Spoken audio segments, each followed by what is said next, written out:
blah, blah. We're going to look at the great horror films. Blah. Okay, that's a pretty weak vampire, but you get the drift. It's the world of classic horror on the Outdated Entertainment Hour.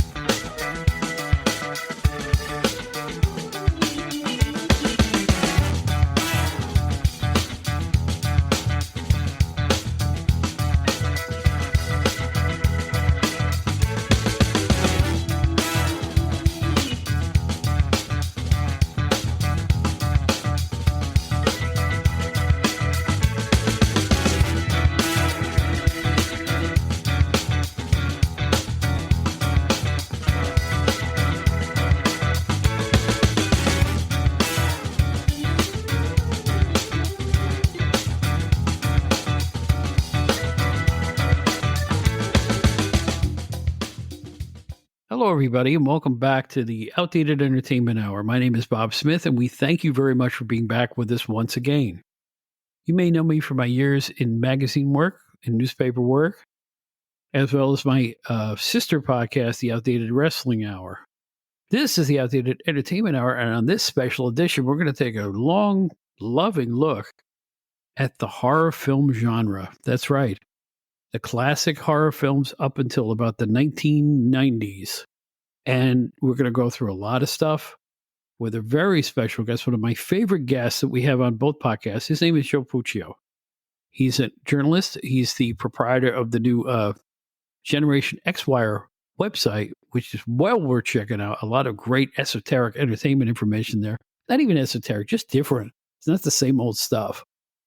And Joe really knows his stuff, so we're going to just have a good time talking about horror. From Barnabas Collins to Dracula to the human centipede. They're all going to get mentioned. We just did the interview and we had a blast. We had a hard time shutting up because we just kept going and going. So we're going to whittle it down a little bit. Hope you enjoy it. So get yourself a nice, tasty beverage, whatever you may prefer to listen to your podcast with. And we'll be right back after word from the not outdated guitarist we all love, Mr. Joe Walsh. We will be right back. Don't you go nowhere.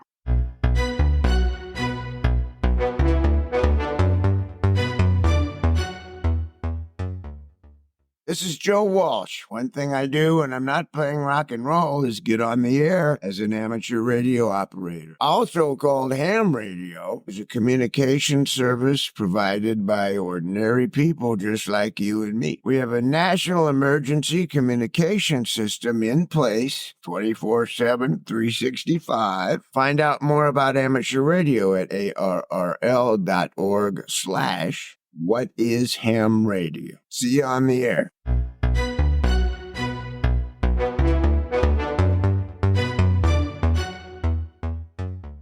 Well, anybody who's heard my other podcast knows the name Joe Puccio. He's been on my other show 3 or 4 times.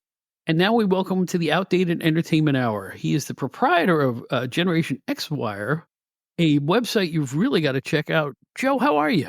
I'm doing great, Bob. How are you? Old. And getting older. Or outdated, right? Yeah, I'm yeah, not old, outdated. You're right. Yeah. That's a better way to put it. But no, I'm glad to talk to you again. And one of the nice things about starting this other podcast, we can talk about anything we want, and we're going to do that. And let's start out with what you're up to lately. You've got a lot of credentials. Tell people who you are and what you're doing. Thanks. I appreciate it. I've written for a lot of different publications over the years. I used to be with Royal Flush, a lot of Long Island local newspapers. In fact, 1 or 2 that I believe you also dabbled in early on in your career. You talk about the music stuff? The music stuff, I believe Good Times. Yeah. Which I did a little bit for, which you did, and The Island Ear out in Island Park. But now I'm really focused on Generation X Wire, GenerationXWire.com. We do a lot of things in the world of Generation X, whether it's movies, television, obviously wrestling, book reviews, things like that. And it's been going really well. I know that wrestling was what got me hooked up with you on the other pod. It's great that I'm able to do this as well, because obviously wrestling isn't everything. The world out there of other types of entertainment, believe it or not. So I'm glad we get to do this. Our friend Brian R. Solomon said it best. He said that to Steve Generelli, he said, Steve, man does not live by wrestling alone. And, Brian works in wrestling all the time. So he enjoys the fact that he can talk about something else every once in a while. Because it's true. As much as I like wrestling, I like a lot of stuff. Yeah. And, it is what it is. So anyway, talk about your website, if you would. It's multifaceted, just like you are. You've done a lot of things. And the current one is about a sci-fi-ish television show that a lot of people finally remember. Tell us about that. Absolutely. I guess it'll be a nice segue to our topic. But the last article that I wrote for the website was on the old sci-fi fantasy show from the late 70s, mid to late 70s, Land of the Lost, which I'm sure a lot of your listeners are going to be familiar with. It's right from that time frame, that sweet spot. It's always been a show that I look back on fondly when I was growing up. It was certainly one of my favorite shows. I think it was on Saturday mornings. My sister and I would watch it. I got in touch with the two cast members that played the brother and sister on the show, Wesley Ure and Kathy Coleman. The two main stars. We had a nice conversation. We did an interview. I interviewed one, then I interviewed the other, did a whole feature on it, and it went really well. Talked about their careers, talked about how it was working on the set. At the same time, Wesley was on that show. He was basically on two shows at once. He was on Land of the Lost and Days of Our Lives simultaneously. So we talked about how he had to basically film both shows, one in the morning, one in the afternoon. We talked about the stories and the influence it had on today's shows. So it was a lot of fun. I always talk about it as it's almost like a gateway show in a way. Is it horror? No, it's not a horror show by any stretch. But I mean, you had your action, you had your dinosaurs. For those of you who remember it, you had your slee stacks, those sort of lizard creatures that were on the show. So It was a good horror show, I guess, for kids growing up in that era. In a way, I can look at it as a gateway to what I eventually got really involved with. I have a brain full of effluvia. I think if I went to a psychiatrist, they just put insane on my chart. And I'll tell you why. Because when you mentioned you were writing about Land of the Lost, the first thing that entered my head was Land of the Lost. I remember the theme song. I don't remember the show, but I remember the theme song. It's like, this is how my withered brain works in my old age. It's like, but I remember it, and I remember the show, and I remember my brother loved it. He watched every episode of it. I have a brother named Dennis who's about a year younger than I am, and he used to love those kind of shows. And I know that was one of his favorites. So when you said you were doing that, I got excited about it. Yeah, no, and I completely understand when you talk about the theme song, because as you know, I mean, that's what we remember a lot of times from the shows that we grew up on. Sometimes you don't remember the specific episodes, but you're like, oh, that theme was so cool. And I'm the same way. I remember I could picture the raft going down the waterfall on the show, and they're going into another dimension. It was just a cool show, and I don't think I mentioned, but I mean, that was a Sid and Marty Krofft show. And obviously they were so influential. They had so many great shows back in the day, and that was arguably, the most successful. They had a few big ones like HR Puffin stuff and things like that, Lost in Space. Did they do Sigmund the Sea Monster? I think they did, yeah. That was them as well, yeah. That one I liked. I thought that was the funniest thing they ever did. Yes, yeah. There was a real humor component to that one. I really liked that one. Puffin stuff was a little bit too Raspberry Sunday for me, if you know what I mean. But HR. Now, great, thanks. Now the theme from HR is, and I'm not talking human resources, if you know. Oh God. Well, anyway. Yeah. Well, anyway, what else can people find on your website? Again, mention the name again. I want people to go to it, because you know what? It's what I like about your site. It's like your site's kind of like my podcast. It's stuff everybody remembers, but not everybody's covering. So talk about a few of the other people you've had on your website. It's very eclectic. That's right. I mean, I try to keep it diverse. Before the Land of the Lost one, another recent one I did was on, going back to wrestling. I interviewed a wrestler from the 80s, Steve Kern, who you wound up having on your podcast as well, which was fantastic. So we did a nice interview with him, talked about his book or his books that he has out.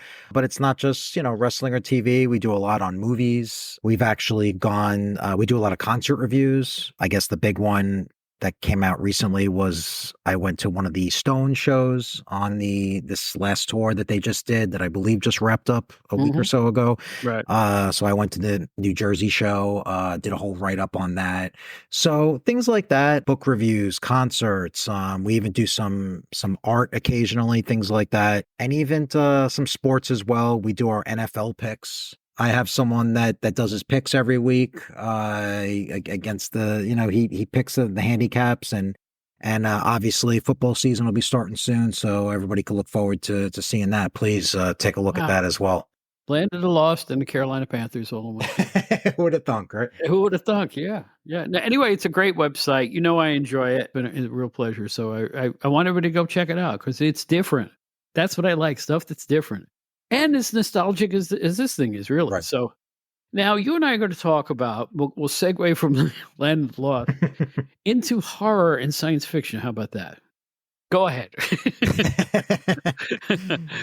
Well, I mean, to start off with, I know we'll talk a little bit about movies, a little bit about television, classic horror. I feel like how can you not start off with the Universal classic movie monsters? From going way back in the day. I'm talking like from the 1930s through the 1950s.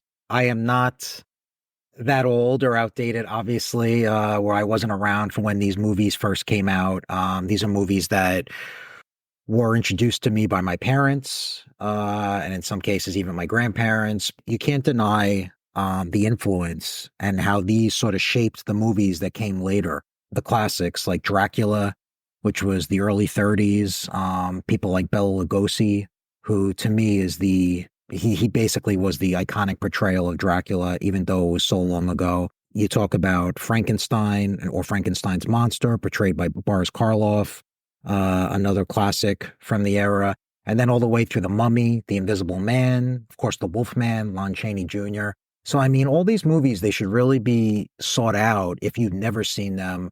I have friends that they are a little bit put off by them just because they see the years and they don't think they'd have anything to really focus on, or they just don't think they would enjoy it because it's just too outdated, no pun intended. But there really is. These were really the movies that set the stage for the movies that we saw later. Can't say I'm an expert on any of those movies, but I've seen them all. I appreciate them all. A lot of those early Universal monster movies were pre-code, basically meaning that they were before the Hays Code was implemented. They really were free from censorship of any kind, which the Motion Picture Association did years later. So once the Hays Code was implemented, these movies had to sort of abide by certain standards in movies, but not like you're going to see anything too crazy in these early black and white movies. But there were things like prostitution, infidelity, abortion, drug use, homosexuality that were shown in a lot of these movies that there was really nobody sort of looking at, nobody vetting them. So that's also something kind of interesting too, to kind of look up and see these old movies and just see how there was really no standards that were in place for them.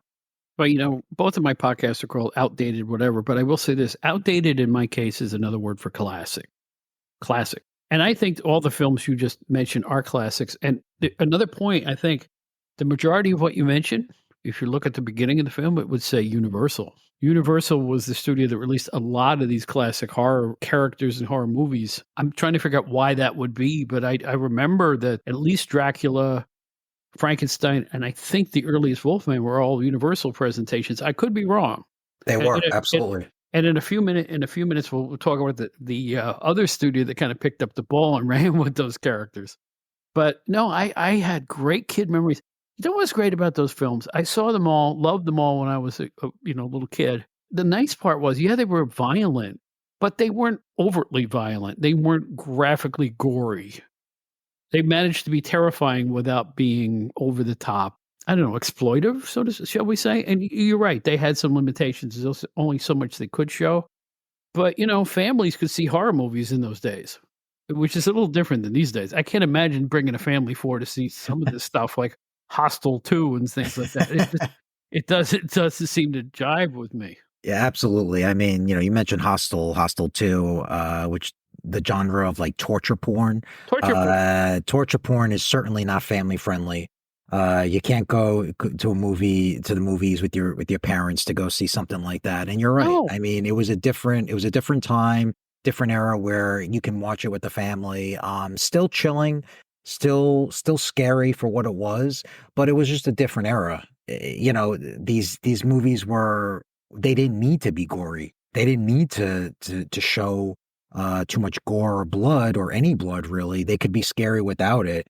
And some of the movies we'll talk about later as well still did that in the later years. But obviously, as we know, a lot of movies today do not abide by that, and they basically just go full on with the gore and special effects and grotesque stuff. But not only that, monsters were usually, how do we put it, deformed creatures from another world, creatures from like a vampire like Dracula. They were creatures, they were monsters, they were different than human beings. The difference in horror then and horror now is it's sadism now, as opposed to horror. It really is. It's like there is a breed of horror fan now that goes to see, somebody's intestines splattered against the wall. That's the truth. I mean, I'm not saying that to be facetious. And CGI and things like that have only made it easier to compound the gore. I mean, we've seen some things in recent films. And I have a bone to pick with IFC. And this was a long time ago, but I swear this is true. It's a Sunday morning at about 11 o'clock. And IFC doesn't censor their films. They had Hostel 2 on at 11 in the morning on a Sunday. And I'm thinking, what if there's a kid that's watching TV, flipping channels right now, and runs into the second scene of a naked woman in a tub, has another younger naked woman on top of her tied up, and she takes out a machete and slashes her throat while she masturbates to it. Right. As the blood hits the woman in the tub. Some child could be flipping channel. I am not a censor. I would never censor anything. But I'm telling you right now, at 11 o'clock in the morning when kids might be watching, that's very irresponsible. That's interesting because I do know that IFC is absolutely a channel that doesn't censor any of their movies. Right. But it's funny to think about that because a lot of the movie channels that are more well known, like your HBO or your Cinemax or Showtime and movie channels like that, would show those movies late at night. Usually after 8 or 9 at night. So I'm kind of surprised that IFC would do that. I thought it was an oversight. I don't know if they think horror is just spooky stuff, but it was the wrong thing at the wrong time. That's all I think. No, and again, I'm not saying take it off. I'm not saying don't show it. I'm just saying, shouldn't you program that at night? I mean, really, there's a lot of stuff you can show. And this was a long time ago. This is going back 6, 7, 8 years when I saw this. But I was on the floor. I said, they're showing this now? Well, anyway, there was the implied violence in the early Universal horror films. Here comes Frankenstein, and the woman screams. That's all you needed. Like his hands were out in a menacing way, and then the screen would fade to black. You'd hear a scream. That was terrifying enough, and it made people buy tickets back then. Now I think if you cut a horror film like that, now people go, hey, I didn't see any disembowelments in that one. I didn't like it. So I don't know what to say. Horror has changed. I agree. For the most part, it was implied, especially in those movies, those monster movies from back in the day. Although there were some instances, and this kind of goes back into what I was saying about pre-code and where there were no censors with certain things, and that kind of brings to mind Frankenstein. If you remember in the original Frankenstein movie in 1931, I believe, the Frankenstein monster actually throws a little girl into the lake, and he drowns her. In that movie. Now, it was an accidental drowning. So that was key, that it wasn't like Frankenstein's monster actually intentionally killed this little girl. But there's a key scene in that movie where he throws this girl in, but he's just a big oaf and he doesn't know his own strength and he doesn't know what he's doing. From what I understand, that was pretty controversial years later. In fact, I think they even wanted to, years later that scene was removed from the movie, but now it's back in.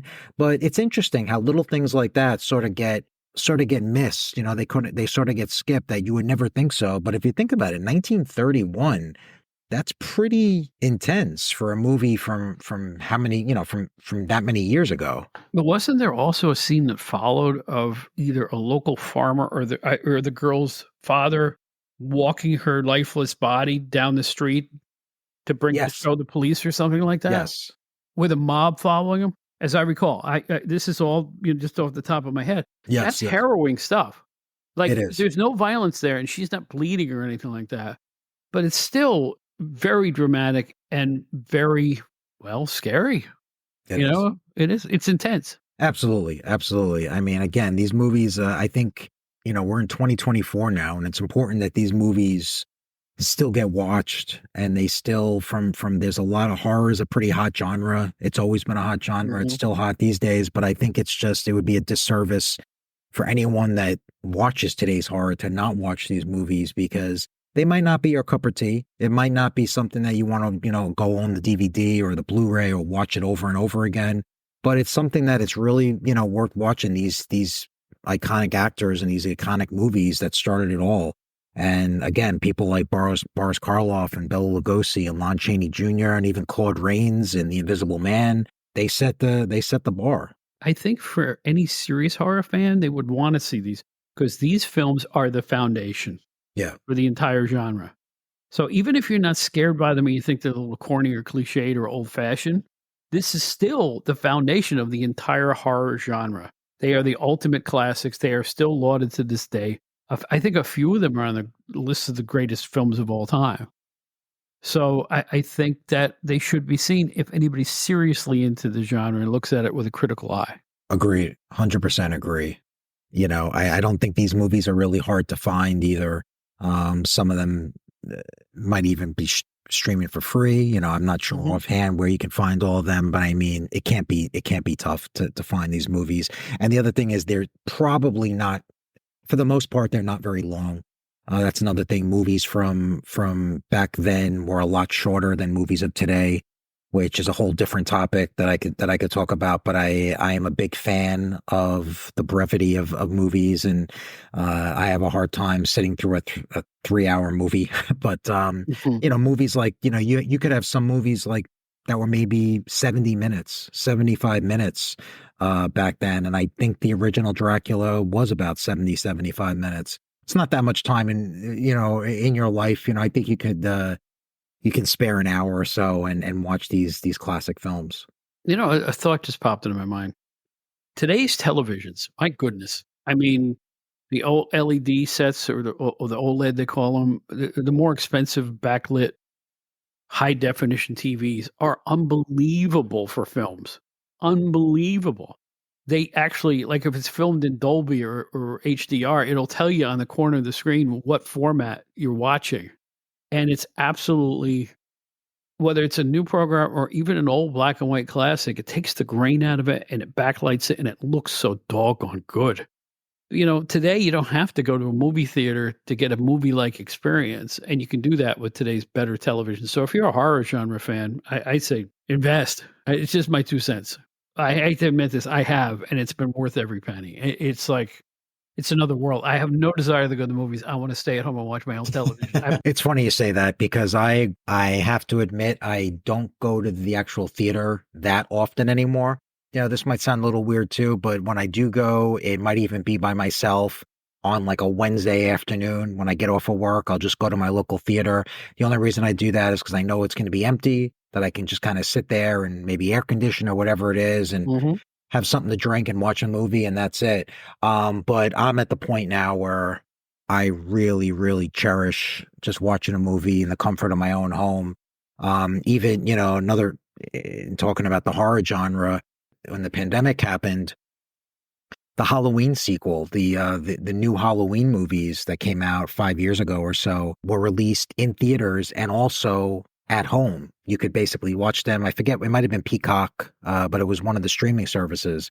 And I was thrilled. I mean, to me, to see a brand new horror movie that I was anticipating watching, and I can see it in the comfort of my home, where I can actually pause it for a bathroom break and get something to drink, things like that. It was unbelievable. So my wife and I have a little back and forth on that because she still loves going to the movies and, she wants to go all the time. But for me, I'd much rather watch it at home. I'm in your camp. You know what? It's the same thing with me. It's like, as I've gotten older, especially the last year or so, I've noticed that bathroom breaks are a little more frequent. So it's important. I don't want to do that. You go to theater, if you're sitting, let's say, in the second tier, you have to walk down, Of go course. past the counter, find out where the men's room is, do your duty, come back, and you've missed a scene. You missed part of Exactly. the film, which is something I don't particularly like. Now, if I can hit a pause button, oh, it's Nirvana. Are you kidding me? It's the best. It's the It is. best. But- Yeah. All right, so should I pick up the slack with the horror genre? Because I want to talk about my favorite horror films. Absolutely. These are my favorite. There's two words: Hammer Films. From England, some of the best Gothic-style horror movies you will ever see. They picked up the ball of the early Frankenstein and the early Dracula and the Wolfman and whatnot, and they kept these characters going. I guess, I don't know how licensing worked back then or how they got rights to do the characters. Frankenstein was Mary Shelley. I don't know if there was, she wrote the book of Frankenstein, which is all based on. So I don't know how it all worked back then. All I know is these are really good movies. Great actors, like, you got used to seeing Peter Cushing, and Christopher Lee played Dracula probably half a dozen times at least. And I remember all these films, 1958's The Horror of Dracula. See, they moved it up a notch in terms of violence. I admit, and there's more blood in these films, but they were very well acted and beautifully filmed. And for some reason, the Hammer starlets are the most drooled after old movie actresses out there. If you're online, you probably read, "Oh boy, I remember her from the Crusher" or something like that. Then there was The Curse of Frankenstein, 1957, Curse of the Werewolf in 1961, which was Oliver Reed's first starring role. Who went on to a lot of great things in film. I remember 1968, they got a little racier. I remember, I think there was some nudity in a film called Dracula Has Risen from the Grave. I know because I paid my 50 cents. These were always, by the way, these were always at my local theater. We had double header Hammer weekend matinees for kids. Come and see The Killing, kids. That's what we went and saw. It was a different world back then. And it was 2 films for 50 cents. Community theater in Catskill, New York, folks. That's where I saw all this gore. And then there was Taste the Blood of Dracula. That was a cool title. And then they had one. They integrated the film. This one called Dr. Jekyll and Sister Hyde. Right? Just go on and on the list. Hammer fizzled out, I think, in the 80s. But you know what? Those memories of those Gothic horrors, and they weren't low budget movies. They weren't cheesy. And you never knew what the monster was going to look like. If you saw a couple of Dracula movies, a couple of Frankenstein films, they always looked a little different from film to film. It didn't matter. They grabbed you. Great soundtracks, a lot of drama. We must stop this villain immediately. It's just that all the British accents. I love these movies. Have you seen a lot of these or no? I've seen a few. I can't say I've seen a great deal of them. What I always found interesting about them. Obviously, by the way, I never saw these in the theater. A little bit before my time, as far as going to the theater. But I mean, to get back to what you're saying too. I mean, can you imagine seeing a double feature, a couple of horror movies or whatever the genre is, for 50 cents, for under $1? I mean, that's amazing. Can you imagine what that would cost today? I've seen some of them. What I think is also interesting is that they took the originals, like the Dracula and the Wolfman and all that, and they basically had sort of like sub movies from them, and it was the curse of this and the wife of this, and it was just so funny that they never were at a loss for creating some of these movies, and they were all good. I mean, they were, like you said, they weren't low budget. No, they really did a great job with them. And you had some good actors in there too. I mean, you had some really, really good acting. Some of these actors starred in plays in England. British. In I should say Shakespearean roles. Mm-hmm. In fact, I think the majority of them came from the Shakespearean theater right into horror. So it's like they were better than they had any right to be. Right. You expect to see a lot of cheesiness. These were not cheesy movies. Yeah. Good pacing, great payoffs in the finishes. Like I say, they took the characters and, well, as Nigel Tufnell will say, they turned them up to 11. That's what they did. And like you said, it was sort of like the evolution, like everything evolves, every genre evolves, and it was the evolution from the old Universal monsters, because they basically took these movies a few steps further where they can show a little bit more. There was more gore. So they took the original characters that were created, whatever it was, 20, 30 years before that, and they just kind of evolved with it, which is the way it goes. And they did a great job with that. I agree. I think the Dracula character was really the first character where they ratcheted up the gore because, as legend had it, the way you killed Dracula was with a stake through the heart. So each successive Dracula or vampire movie I ever saw when they got around to that scene, it would get gory and gorier film by film. In fact, The House of Dark Shadows, which was based on the TV show, they made a feature film, and the finish to that is one of the goriest things I've ever seen in terms of vampire. When they drove the stake into Barnabas Collins, it was like the whole screen turned red. Yeah, it was unreal. And of course, what is it about 11, 12-year-old boys? Cool. Wow. Yeah. I don't know how you felt. Like now, I don't like to watch gore. I don't like to watch a screen full of blood and entrail. I just don't. It's not for me. I don't even head toward it. But back then, it was different. Wow, look at that. Look at the hole in his stomach. I'm serious. It was like it was a different mindset when you're a kid. It is. A couple of things. I mean, I'm happy that you mentioned Dark Shadows and the House of Dark Shadows, which is something I definitely would like to talk about. I mean, Jonathan Freed as Barnabas Collins was freaking amazing. One of my favorites from back then. But yeah, I know what you're saying. As far as gore today or gravitating toward it today, I'm sort of in the middle. I don't seek it out in the movies that I want to see. So I don't, that's not going to make me want to go see a horror movie because of the buzz that it's going to be very gory, or, oh, you're not going to believe this scene, it's so disgusting and this and that. However, I don't push it away. So I sort of take it as long as the story is good, as long as the movie resonates with me, as long as I enjoy the plot, I'm okay with it. But I know what you're saying. It's definitely not something that I would go out of my way to see for only that. I'll just bring up a real modern horror movie that is pretty much all about the gore is Terrifier, which you may or may not have heard of. This is very modern. Yeah. It's basically it deals with the clown, Art the Clown. And it's one of the bloodiest, goriest, most grotesque horror movies probably ever. And there's been a sequel, there's a new one coming out this year, I believe. I enjoy those movies. I really like it. I think they're fun. The gore, I mean, in a way, I'm a little desensitized to it at this point. I've been watching it for so long. That's not the reason why I'm going to go see this movie. I'm not going to go see it because I want to see somebody get chopped in half and see his entrails and see, blood everywhere. I mean, I'm not going to go see it for that, but I'm also okay with it, so I'm sort of in the middle, Yeah. No, I've changed. For some reason, I've when I was a young guy, I worked part-time in a hospital. That'll change your rules. That'll change your mindset about gore, so I think that, when I saw what real human suffering was like, I didn't want to see any more of it. I think that was a turning point for me when I worked in a hospital. I didn't work there for long, but I did. That's interesting. Yeah, a very young guy, but it was one of my early part-time jobs that I had, and it will change you, when you see what real sick people go through. So in any event, after seeing that, I don't think I had the flavor. I once worked in an ice cream store too. So the last thing I wanted when I got home was a dish of ice cream because I've been around it all day. Right. So I think anything that you're overly exposed to, you don't really want to go back to. Oh, give me a pint of Haagen-Dazs now. Sure, I'm fine. But back then, no, I didn't want to get near ice cream. So you know what I mean?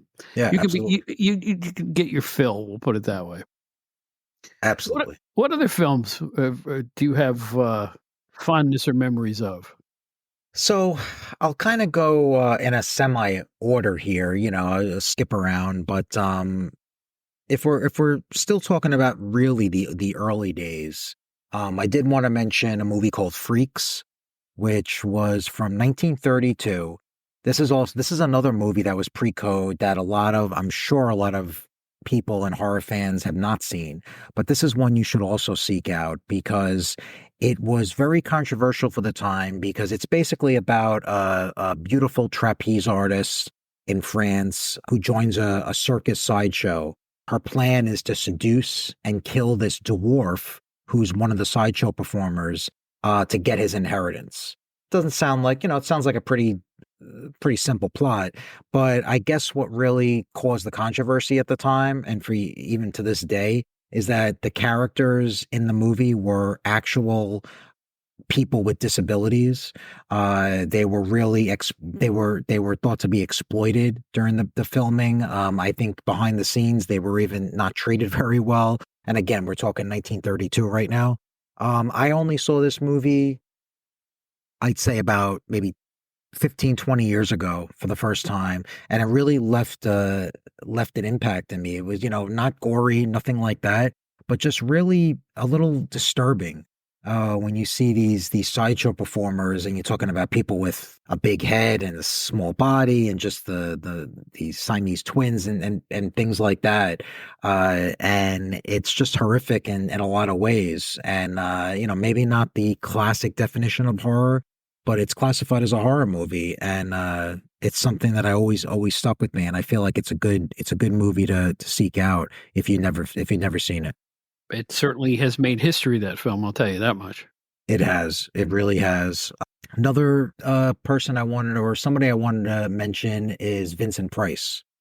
Oh, yeah. Because, Vincent Price is one of my favorites. He's one of the people that I grew up watching in different genres as well. I mean, I know this is a horror topic, but I'm sure people of our age remember the old Brady Bunch episode where Vincent Price guest starred and he was this devious scientist, and it was like a 3-part episode and things like that. I mean, it was just, for its time, he did so much. And obviously he did the Thriller song with Michael Jackson in the 80s. So he kind of like dipped his toe in a lot of different things. A couple of his early movies, and 2 of my favorites would be House of Wax, where he played a disfigured sculptor who basically is murdering people.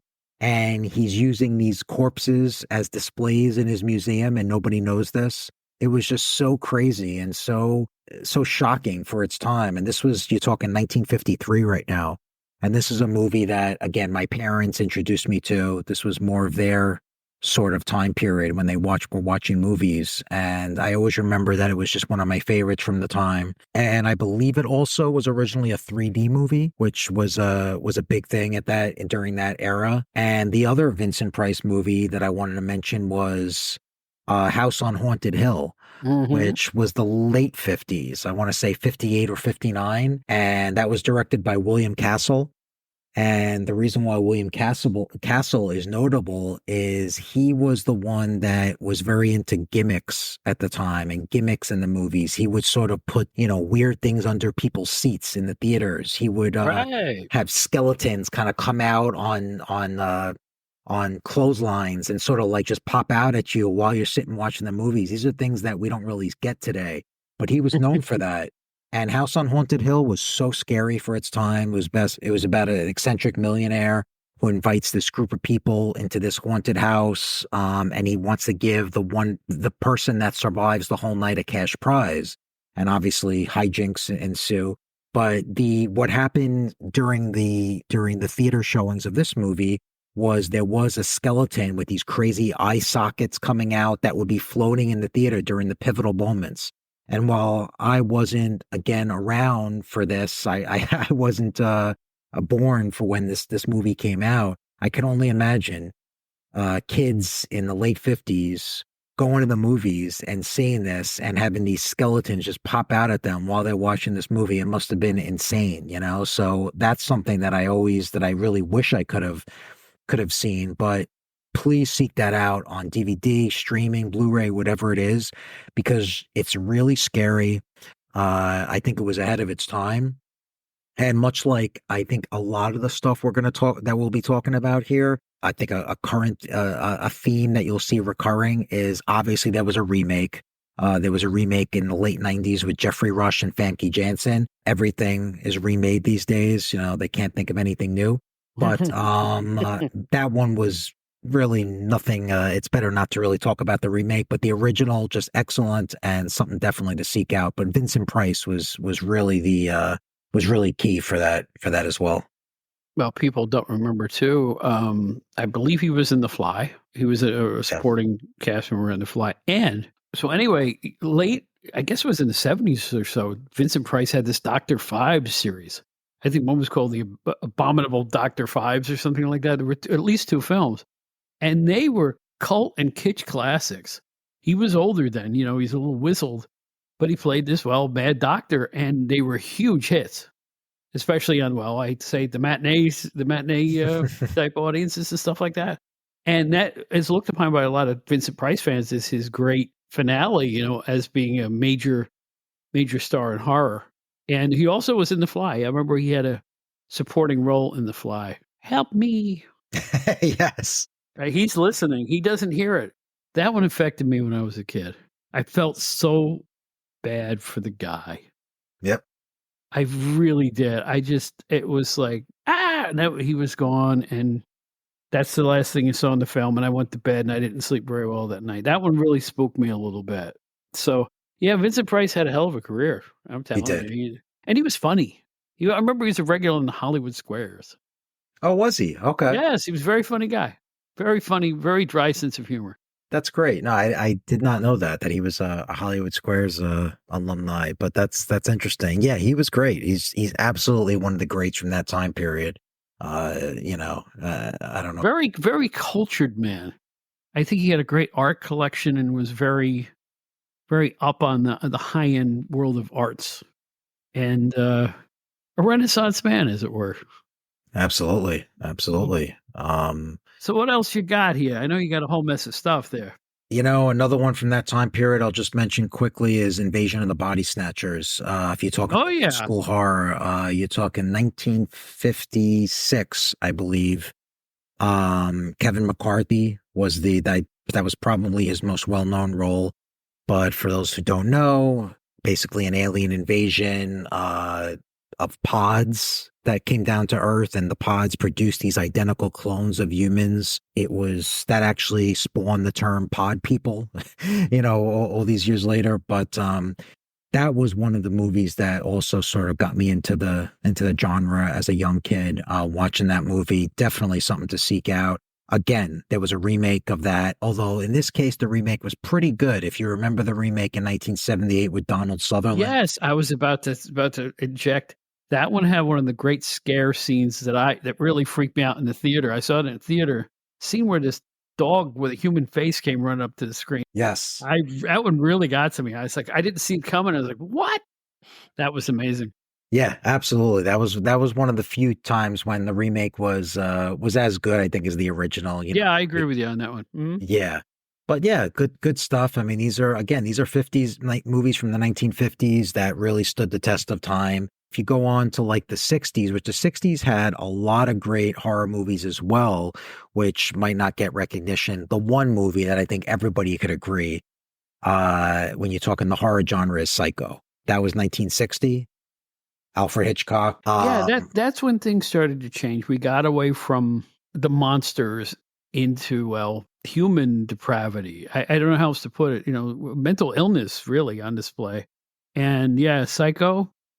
That is a riveting film with some classic Hitchcock directed scenes that still have to be seen, because there's another one that was probably one of the most influential horror movies of all time, in that the almost elegant way that the violent scenes were filmed, along with the soundtrack melding in. Yep. It's real art. It really is.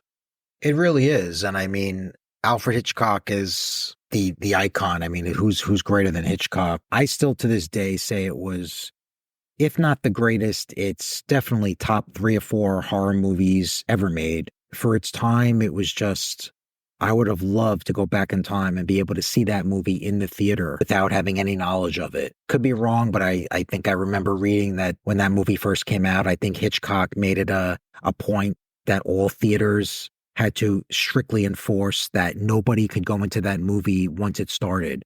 That if the movie was already started, unfortunately, you had to wait for the next showing, that you could not go into that movie late because he didn't want any spoilers, which if you think about it, for 1960, that's pretty ahead of its time. I just remember seeing that movie for the first time as a young kid and hearing about my parents and people tell me about the iconic shower scene.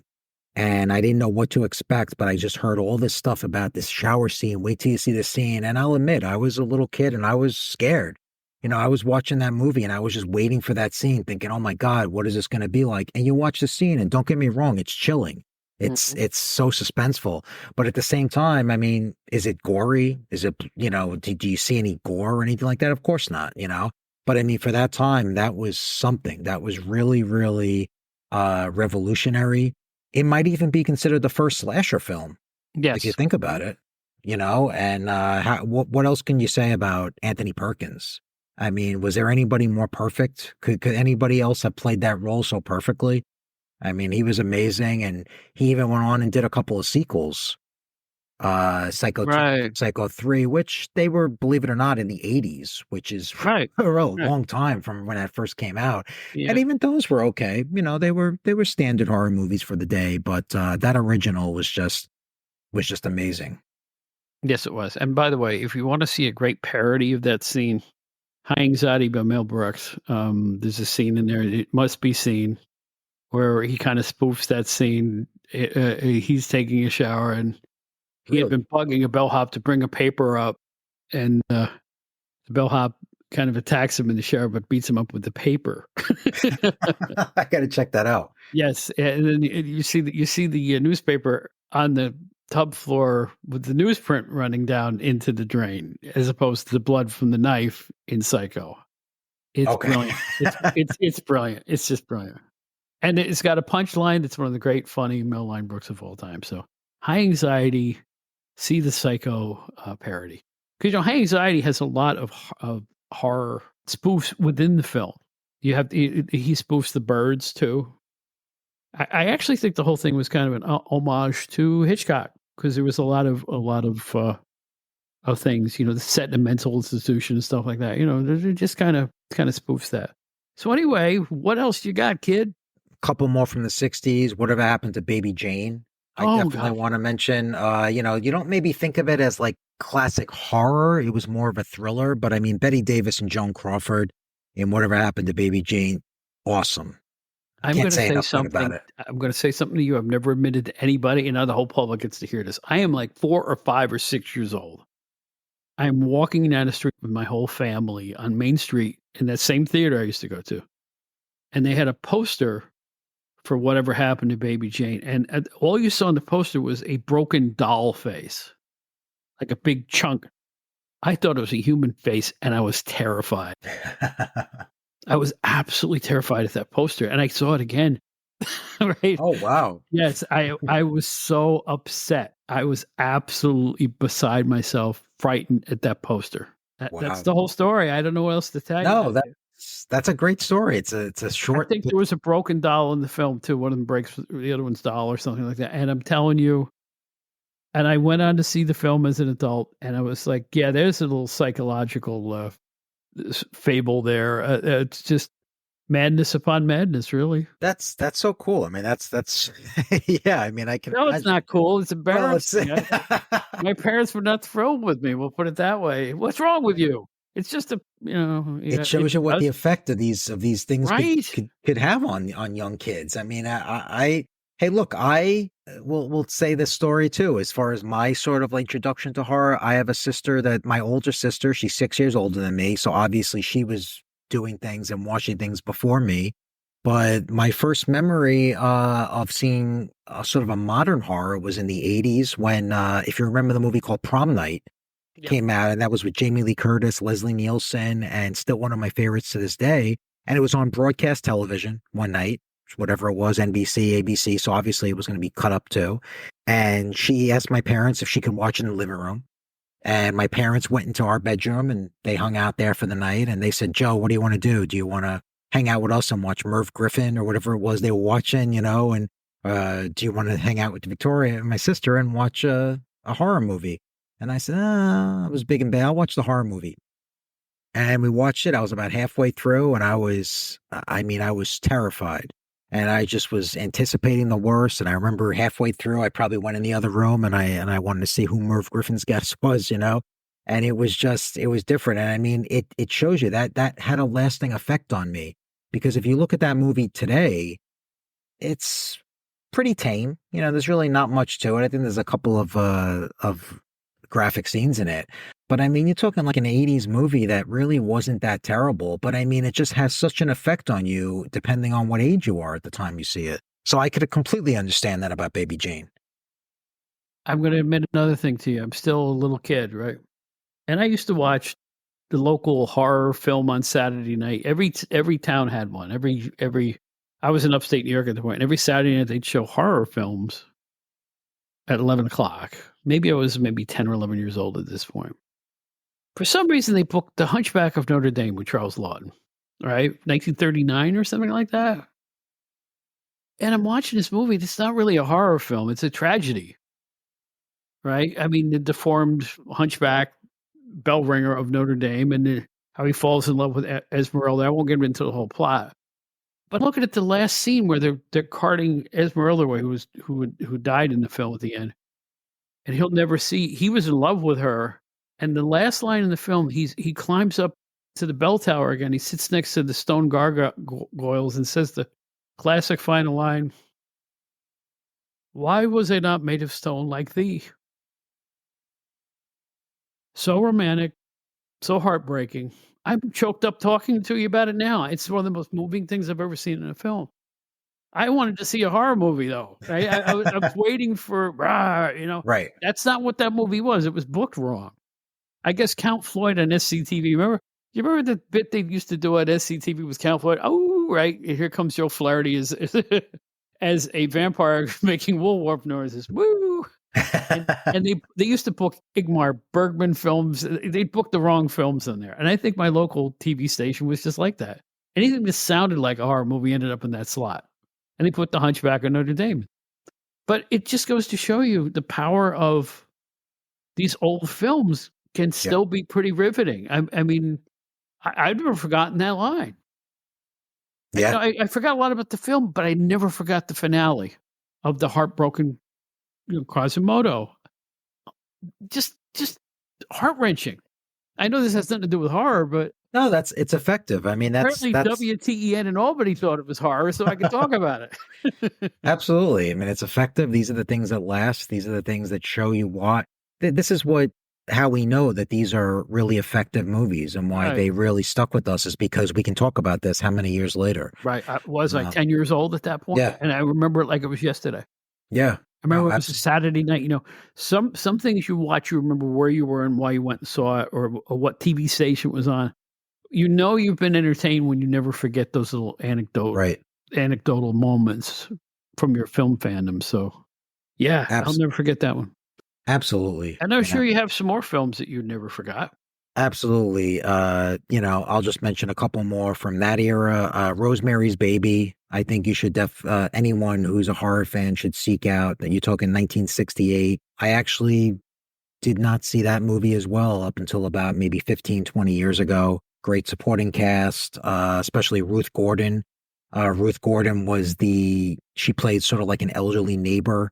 And I believe she won the Best Supporting Actress at the Academy Awards that year. So obviously that's something that's pretty impressive that you don't really see in horror movies too much. That was Charles Grodin's film debut as well. That'll always leave a lasting impact.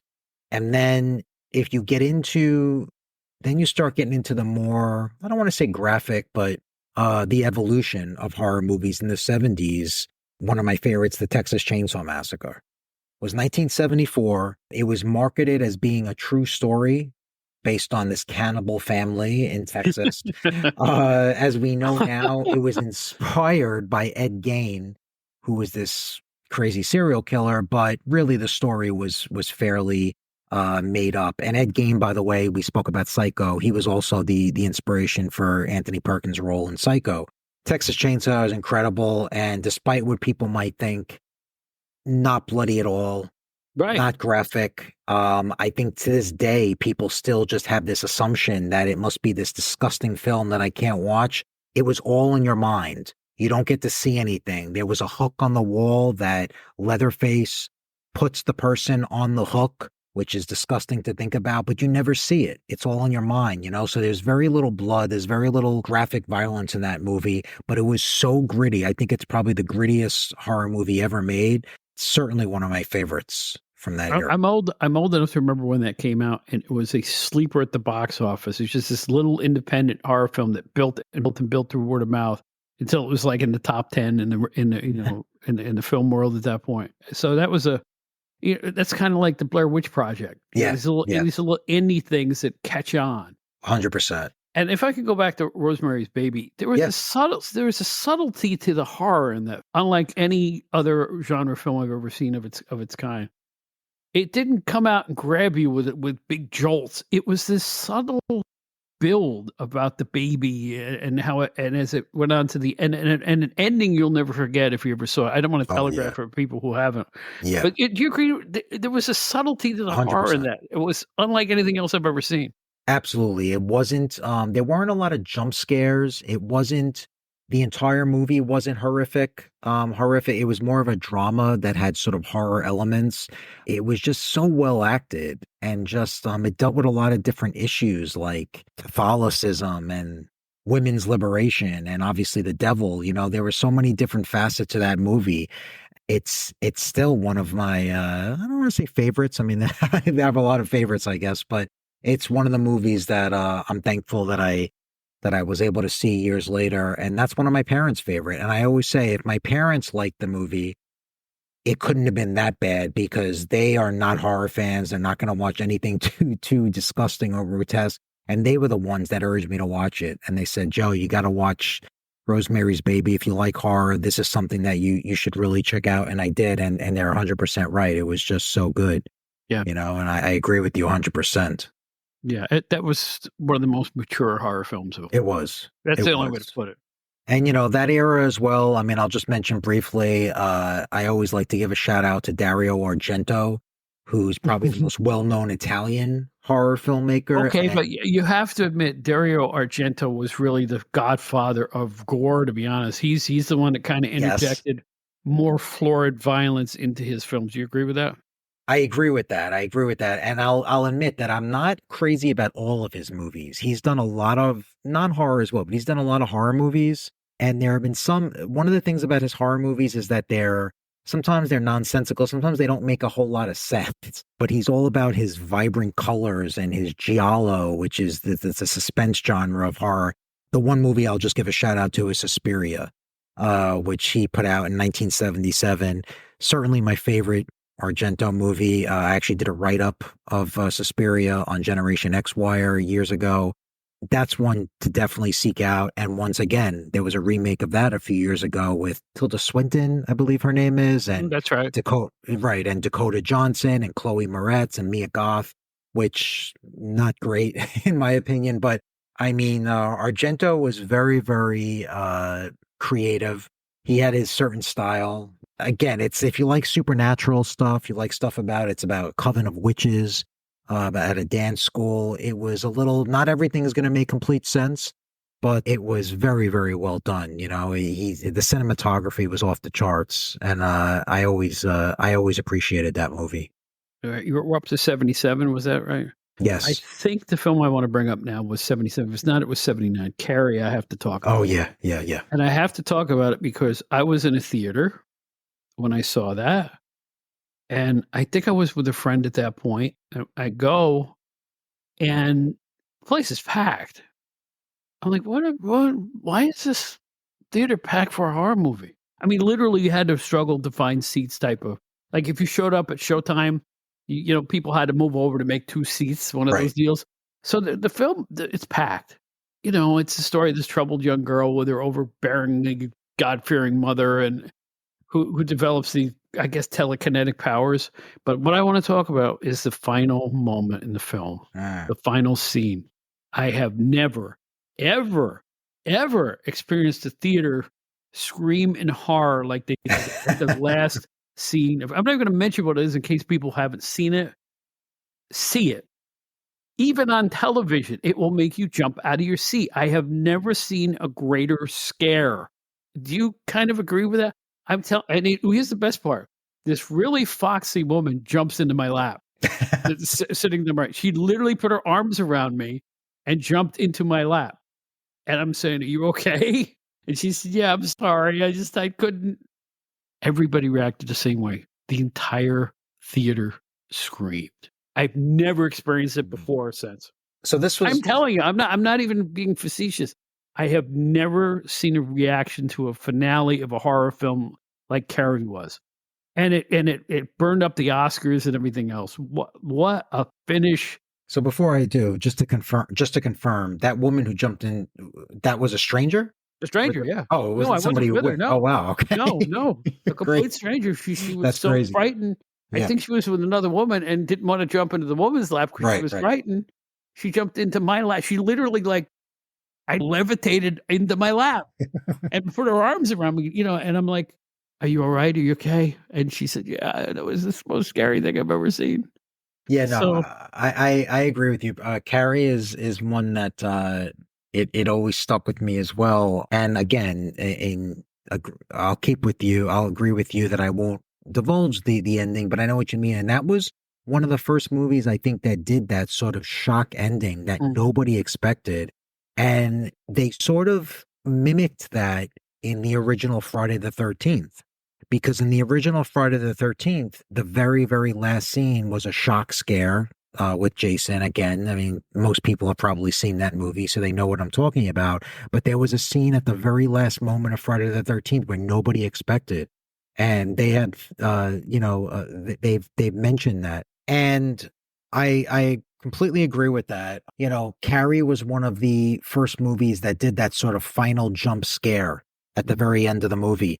And that was something that was mimicked in the original Friday the 13th in 1980.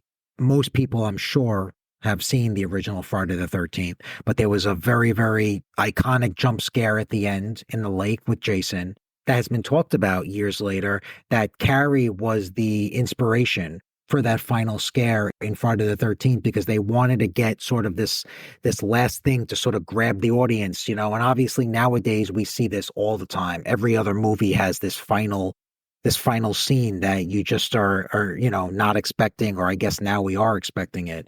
But I completely agree about Carrie. When I saw that for the first time, I jumped out of my seat because I completely did not expect it. Great scene. I loved it. What a job. And the whole film was good too. It was a great story. That everybody's rooting for Carrie, all the abuse she took at school. And it was just made her career. Sissy Spacek was. Oh, it did. And like I said, clean up at the Oscars. Everybody got nominated for the horror movies. Never get nominated for Academy Awards. That did. I know. In fact, the only movie I could think of that really won was years and years later. And well, I think it won anyway. Who was nominated was The Silence of the Lambs. Right. Whether or not it won, I'm not 100% sure, but I think it did. But Silence of the Lambs, I mean, when do you ever see a horror movie nominated? Never. No, not often at all. No. Yeah. No. Yeah. I completely agree. From that era, I'll just mention briefly Phantasm. I don't know if you're familiar with that one, but this was by Don Coscarelli, who wrote it, directed it, edited it. That is a really cool one to see for the simple reason it's so crazy. It's about this villain who is known as the Tall Man, played by Angus Scrimm, passed away 5 or 6 years ago. He's an undertaker. I know this is not I know that we're not doing the wrestling podcast, but he's an undertaker who turns the dead into dwarf zombies, and he uses them as slaves on his planet. It sounds completely crazy. It's a completely 70s feel of a movie. Great synth score. So certainly one of my favorites, and certainly one I would seek out. Several sequels as well, but really you should see the original if you never have. Another good one. But I will say now that my favorite movie of all time, not just in horror, but my favorite all-time movie in general, is the original Halloween. I say that because obviously, I mean, if you couldn't guess, horror is my favorite movie genre. Halloween to me is the one movie that it just stuck with me for my entire life from the first time I saw it. It grossed about $70 million or something like that. It was only budgeted for they cost like $300,000 to make it. So it's extremely profitable. Mm-hmm. The masterpiece of John Carpenter, one of the most profitable independent films of all time. And to me, it's just the perfect, simple story. Masked killer goes after kids and on Halloween night. There's no rhyme or reason for it. He's just evil. He doesn't have an agenda. He doesn't have a reason for killing. He's just basically going out killing. You don't know why, and that's what makes it so chilling. There's so many stories about it that I'm sure people know about the mask and how the mask was originally a Captain Kirk mask from Star Trek. The set designer, he went out to a mom and pop shop and he bought the mask and they spray painted in it, and now it's this iconic mask years later. But to tell you how much impact this movie has had on me for all these years later, I'll just tell you that back in like 2003, I believe it was 2003. Yeah, I went to Pasadena, California, and I'm in New York to see the Halloween 25th anniversary horror convention where they had actors from all the Halloween movies appearing. And my wife and I went. She surprised me with it. I believe it was for my birthday. And I just got to meet all the different actors who played Myers. And I mean, to think about going all the way across the country to California to see people that played Michael Myers in a Halloween movie, you might think it's a little insane, but that just shows you the impact that that movie's had. And it's my favorite movie score. It's the scariest score I think I've ever heard. And it just is the perfect movie for me, you know, and I can't say enough good things about it. Yeah. I mean, it's withstands the test of time too, and 1,000 sequels, and just it's the indelible characters. It's true. It's true. It really and Jamie Lee Curtis. Jamie Lee Curtis, yeah. I mean, that started her whole deal. I mean, what a career she's had. She's still at it. And John Carpenter originally wanted Anne Lockhart for that role, who was the daughter of June Lockhart from Lassie. I have seen Anne Lockhart. I've seen her do comedy. She's a really good actress. And you know what? She would have been good in that role. She would have, yeah. Yeah. And that's who he wanted. But I guess, I don't know what the deal was. I guess she wasn't available. So he wound up getting Jamie Lee Curtis for the simple reason of, as we know, she's the daughter of Janet Leigh of Psycho. And he thought that would get a lot of publicity for the movie, which obviously he was right. And like you said, what a career. I mean, she basically went to superstardom. She's one of the most famous Hollywood actresses of all time. Sure. But how can you ever imagine anybody in that role but Jamie Lee Curtis? She's fantastic. Well, you know what? I'm just guessing why Lockhart didn't want to do it. Horror movies, for the most part, were looked upon as El Cheapo drive-in fare. True. Maybe if you have aspirations toward Hollywood, you don't want to do that type of thing. To this day, I'm sure there are people who don't do horror for that very reason. That's true. That's absolutely true. And I don't know if that's a fact, but no, I wouldn't. No, I'm just guessing. Yeah, no, I completely agree with you. And even like you said, to this day, it's sort of like the genre that people, make sort of poke fun at, and you don't really, there's not a lot of respect for it. Let's say that. So I'm always happy nowadays when I see well-known actors and actresses do a horror movie, and they keep up with it. It makes me happy to see that, because I feel like, why is it disrespected? I mean, you know what? I think it's disrespected. I find that the horror that the mainstream studio to be palatable, and that's why it gets a lot of the bigger name actors and actresses that you see play it. I think what kind of damns the horror industry is the outrageous stuff, let's say the Human Centipede, or the stuff that's way out, the Eli Roth stuff that's way, way, way out there. And I can see why some people wouldn't want to be associated with that. In terms of just like splattering entrails across the screen. I think that's a good point that you make about the genre itself.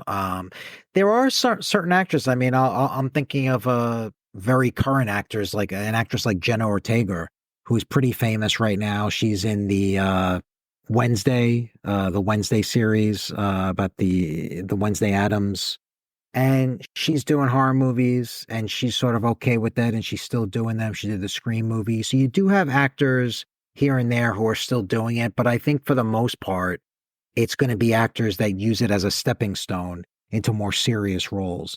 And I kind of get that. But it is something that I always appreciate when a well-known actor or actor is able to do a horror movie and be okay with it. And I guess look at Nicolas Cage. I mean, Nicolas Cage, one of the biggest actors, and he's currently starring in a movie called Longlegs, which is at the top of the box office. So that's something that always makes me smirk a little bit to think, well, you know what? That's cool that we got this major actor into one of the movies for us. I'm going to quote the comedian Patton Oswalt, who says science is all about coulda, not shoulda. A lot of horror is like that. And I put a pox on the makers of the film that came out last year, Winnie the Pooh, Blood and Honey. Why would you take a beloved, gentle children's character and turn it into just another cheesy slasher film? Boo. No need for that. It's just perverse. Sure, you can do it. You know why they did it is because Winnie the Pooh went public domain. Yep. Yeah, exactly. Like anybody could make Winnie the Pooh, put him in a porno film now. It doesn't make any difference. It doesn't make it right. And I don't think it was right to put him in a bikini slasher movie. It's just, oh. I happen to be a big fan of A.A. Milne. I think there's a lot of lessons to be learned for kids in those stories. And wrong. It's just wrong. It's perverse. But, that's what happens these days when you don't have any artistic integrity. You're just out there to make a cheap, exploitive buck. But you know what? As a kid who grew up in drive-in movies, I know all about exploitation movies, which is another thing I'm going to do a show about in the future. Cheesy exploitation films. I am. I'm gonna pick out some stuff that maybe people haven't heard of, and I'm just going to riff on it because you know what? Some of them are pretty good. Yeah, absolutely. That should be an interesting topic for sure. And I know what you're saying. I have not seen that Winnie the Pooh. And you wouldn't want to. Well, you wouldn't want to. But you hit the nail on the head as far as it's in public domain. And now you're basically going to be seeing not only Winnie the Pooh, but you're going to be seeing Mickey Mouse horror movies because that's another one. No, Mickey Mouse is also in the public domain, but it's a certain version of Mickey Mouse. So there's going to be Mickey the Steamboat Willie guy, I guess. The Steamboat Willie, exactly. Yeah. Bambi as well, I believe. You're going to get out of here. Horror movies. Yeah, so that's something that could be another topic in and of itself. But once these characters are in the public domain, they're free reign for anyone.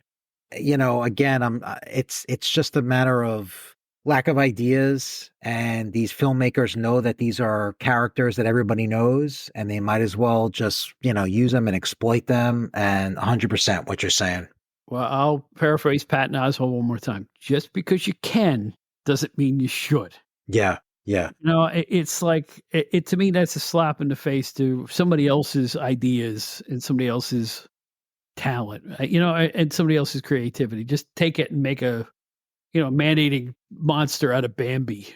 All right. Do you have anything else that we should look at here?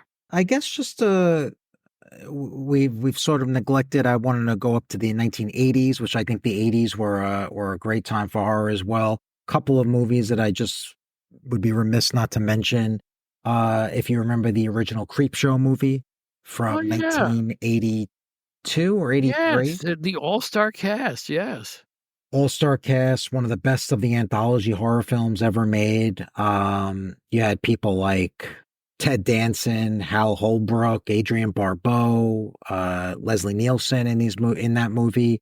One of my favorite, it's definitely my favorite anthology horror movie of all time. So that's definitely something that should be sought out by anyone who's into the horror genre. And again, early 80s.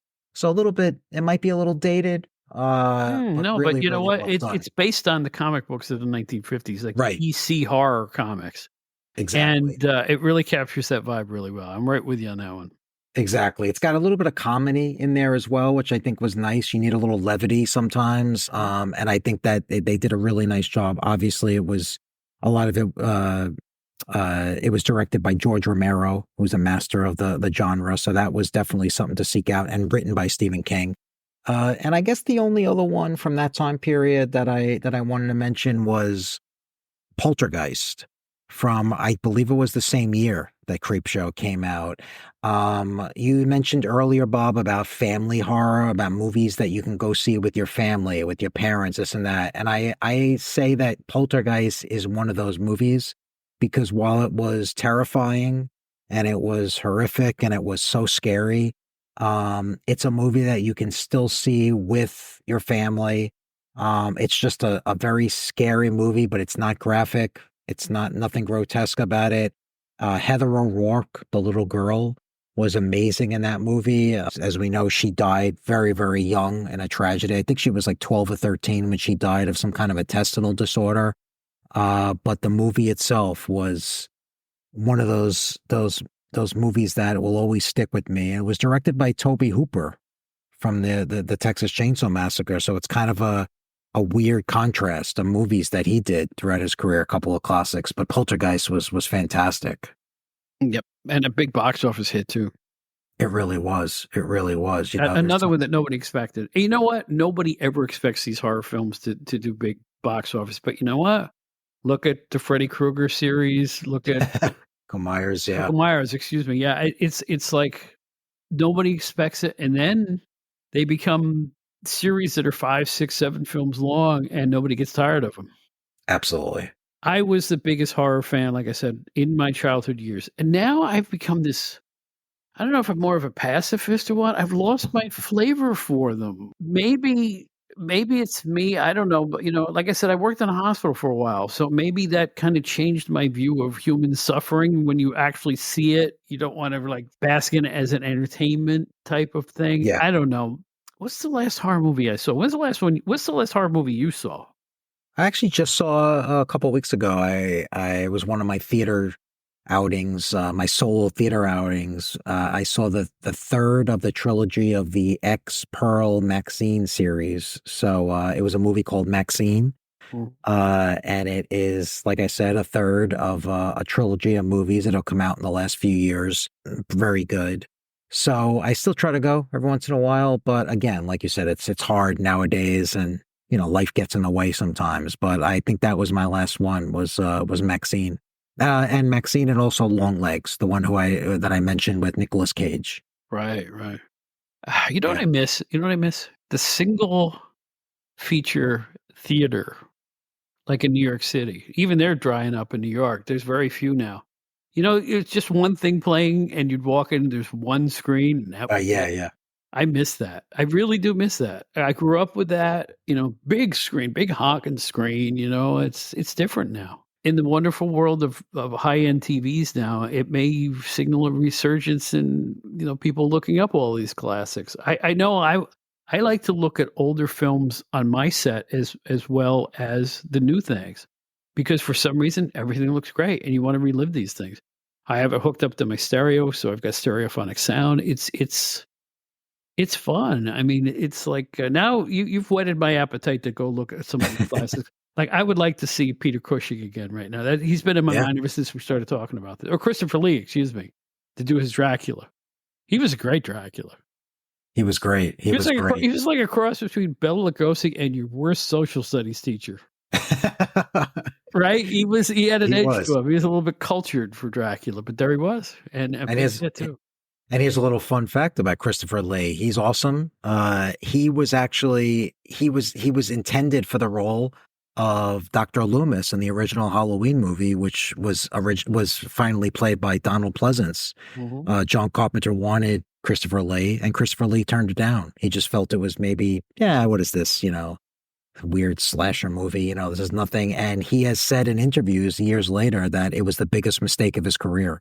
Wow. That he didn't do that, So, but I agree with you, Christopher Lee. I mean, he's iconic. You don't get much better than that, in those roles. And if you go through the annals of horror, all the great actors that came in and out. If you look at people love Caroline Munro as the Scream Queens. The Scream Queens, the women who always showed up to scream and run. Yeah, right. There is a whole subgenre of people who are fans of the Scream Queens who were just there to. If you were a Scream Queen, you survived in the film. If you were the friend of the Scream Queen, maybe you didn't survive. That's probably the way it went. But there's a lot of actresses who, Jamie Lee Curtis is an icon in that regard. So many of them, it's like this genre will never die as long as people like a nice scare now and again. Why not? Exactly. Everyone is entitled to one good scare, as was famously said. But I agree with you; it'll never die. It goes through its ups and downs like anything else, but it'll never die. There's always going to be a crowd for it. As long as we have teenagers in the world, there's always going to be an audience for horror movies. Here's a tough one. What's your favorite horror film? Do you have one that you always goes into your mind? I do. I make this. That's the easiest question ever. My favorite movie of all time, Halloween, the original Halloween. Wow. Okay. It's the movie that has stuck with me my entire life. As I mentioned before, I actually went across the country to a Halloween convention for the 25th anniversary. Make no mistake about it, Halloween is my favorite movie. In fact, as I sit here talking to you right now, I am having a drink with a beer glass with the imprint of one Michael Myers. So if that doesn't tell you my fandom for Halloween, I don't know what else would. And I'm gonna choose Carrie because of that unbelievable moment in the theater. Nothing's ever gonna top that. I have never seen. I mean, people were jumping out of their seats. People were running down the aisles.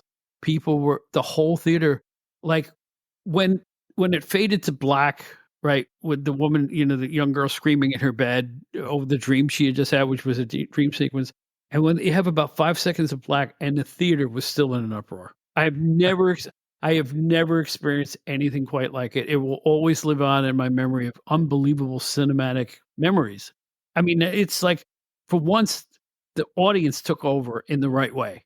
They weren't talking during the film. They just all got petrified at the same time. It just chills run down my back every time I think about that moment in my community theater in Catskill, New York. Unbelievable. So absolutely agree. Those are the stuff that you never forget. And you're kind of unforgettable too. You're a great guest. I hope you come back again on our entertainment hour, and as well as the outdated wrestling hour. We'll find another topic. And tell them again about GenerationX Wire real quick, if you would. I will do. Thank you so much. GenerationXWire.com, a wide variety of things that would be of interest to us Generation Xers, whether it's movies, TV, wrestling, sports, art, books, anything and everything. One of my next features that I'm hoping to do is I'm on Long Island, out here on Long Island. There is going to be a special performance by Alan Howarth, who the name might be unfamiliar to a lot of people, but he is one of the composers of a lot of very, very huge Hollywood box office movies, such as some of the Halloween movies and the Star Trek franchise. He's composed a lot of the music, so he's going to be doing a Q&A at the end of the month, so I'm going to be covering that. I'm hoping to get an interview with him as well for the site, so that's something to look forward to, hopefully. So yeah, things like that, are on the horizon, but any views on the site are very, very much appreciated. GenerationXWire.com. You can always reach out to me at GenerationXWire@gmail.com as well. Anybody you'd like to see on the site, anybody you'd like to see featured, any comments, welcome on the site. But I really appreciate that, Bob. Well, Joe here is a fine professional journalist, and you'd be well worth your time to check out that website. So anyway, thanks again, Joe Puccio. It's a real pleasure, and we'll talk again soon. Thank you, Bob.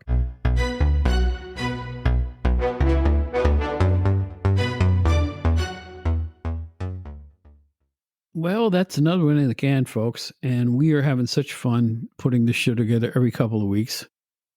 I want to thank Corey Strode again for the great edition we did on comic books. Mark Doble, who we talked about the Guess Who. And by the way, I got a Facebook message from Mark. The book that he wrote with Frank Triano called Dominic Triano, His Life and His Music is still in print, but they've reached the end of their agreement with their publisher, and that book will soon be no more in terms of new copies of it.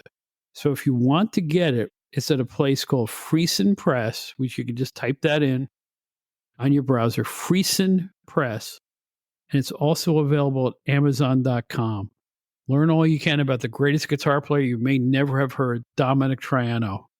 And I love Mark, too. He did a wonderful job on our show, and I hope we can talk about some more music with Mark again soon. We have many more great topics we're going to cover, and we're going to be a little off the beaten path with this show. We're going to try to bring you content you can't find anywhere else about subjects you might not have considered.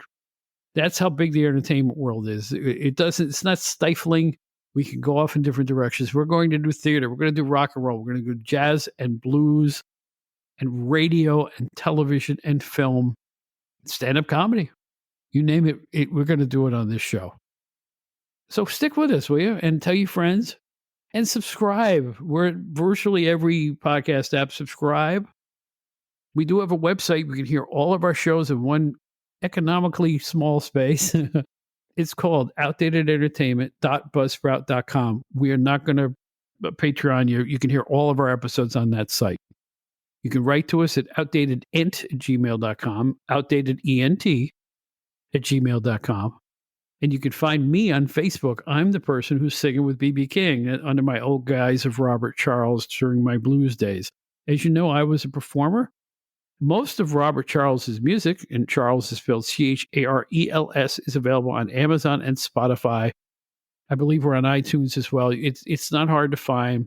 Robert Charles was my alter ego for about 20 years of musicianship, working with some great players and putting out some, what I hope are pretty good records. They're still in print. I'm proud of that too. So in any event, that's our show on horror films. I hope we get to good sleep tonight. Get a little hot milk in you or something like that, warm milk, and, bundle up tight. We didn't mean to scare you. That's for sure. So in any event, my name is Bob Smith. And as we always sign off with the words of Ringo Starr, peace and love, everybody. Peace and love.